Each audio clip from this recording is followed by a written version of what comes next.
පරිප්පු ටික පොඩි කරගන්නේ නැතුව පරිප්පු තෙම්පරාදුවක් හදමුද? බලන් ඉන්න ඔයාලා හැමෝම පරිප්පු කොයි විදියට හැදුවත් කන්න කැමතියි කියලා මම දන්නවා. ඉතින් මේ විදියට හැදුවොත් දවස් 3ක් 4ක් වගේ තියාගෙන කන්නත් පුළුවන්. හරිම රසයි මේ පරිප්පු තෙම්පරාදුව. එහෙනම් අපි බලමු කොහොමද මේ පරිප්පු ටික පොඩි කරගන්නේ නැතුව පරිප්පු තෙම්පරාදුව හදාගන්නේ කියලා. මම මෙතන පරිප්පු ග්‍රෑම් 400ක් වගේ අරගෙන තියෙනවා. ඔයාලා ගෙදර ඉන්න ප්‍රමාණය අනුව පරිප්පු අරගන්න. මම මේ පරිප්පු ටික හොඳට සෝදලා තමයි අරගෙන තියෙන්නේ.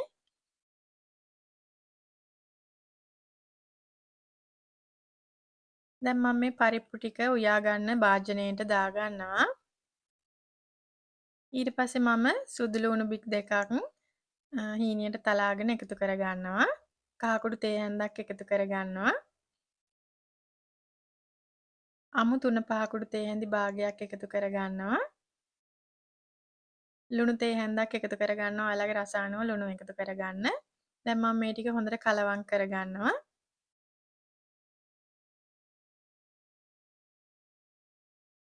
හීනියට කපාගත්ත ලුණු ටිකකුත් මම මේකට එකතු කරගන්නවා. දැන් මම මේකට වතුර එකතු කරගන්නවා. වතුර ගොඩාක් එකතු කරගන්නේ නැහැ.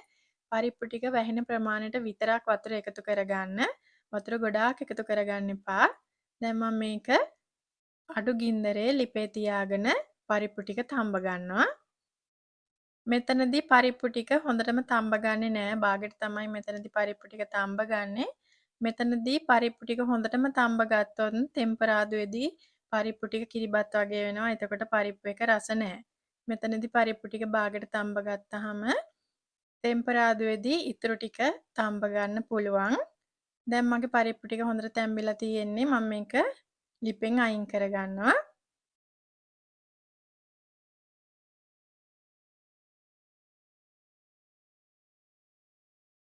දැන් මම මේ වගේ පැතලි භාජනයකට තෙල් ටිකක් දාගෙන තෙල් ටික අඩු ගින්දරේ රත් කරගන්නවා. තෙල් ටික රත් වුණාට පස්සේ මම මේකට අබතේ හැන්දක් එකතු කරගන්නවා. දැන් හීනියට කපාගත්ත ලුණු ටිකකුත් එකතු කරගන්නවා. ලුණු ටික සුවඳ එනකන් අඩු ගින්දරේ බැද ගන්න. දැන් මම පොඩිවට කපාගත්ත සුදු ලුණු ටිකකුත් එකතු කරගන්නවා. උරුඳු පොතු ටිකකුත් එකතු කරගන්නවා. දැන් මම මේකට ගම්මිරිස් කුඩු තේ හැඳි කාලක් එකතු කරගන්නවා. කෑලි මිරිස් තේ හැන්දක් එකතු කරගන්නවා.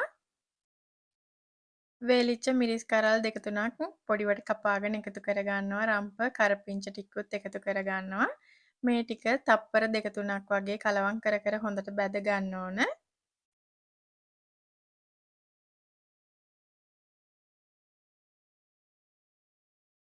දැන් මම පරිප්පු ටික එකතු කරගන්නවා. පරිප්පු ටික එකතු කරගෙන හොඳට කලවම් කරගන්න. කලවම් කරගත්තට පස්සේ ලිප ඕෆ් කරලා මේක ලිපෙන් අයින් කරගන්න.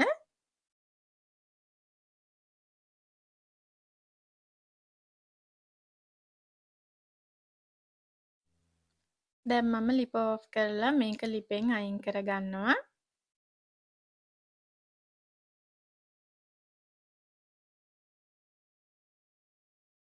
මම දැන් පරිප්පු එක හදාගෙන ඉවරයි. ගොඩක් වෙලාව යන්නෙත් නෑ. ඉක්මනින් හදා ගන්නත් පුළුවන්.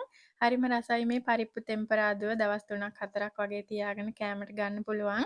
පරිප්පු හැම ගෙදරම තියෙනවා. ඉතින් මං හිතනවා ඔයාලත් මේ විදිහට පරිප්පු තෙම්පරාදුව හදලා බලයි කියලා. රෙසිපීස් හොඳයි කියලා හිතෙනවා නම් ලංකාවේ අපේ රස YouTube channel එක subscribe කරන්න අමතක කරන්න එපා.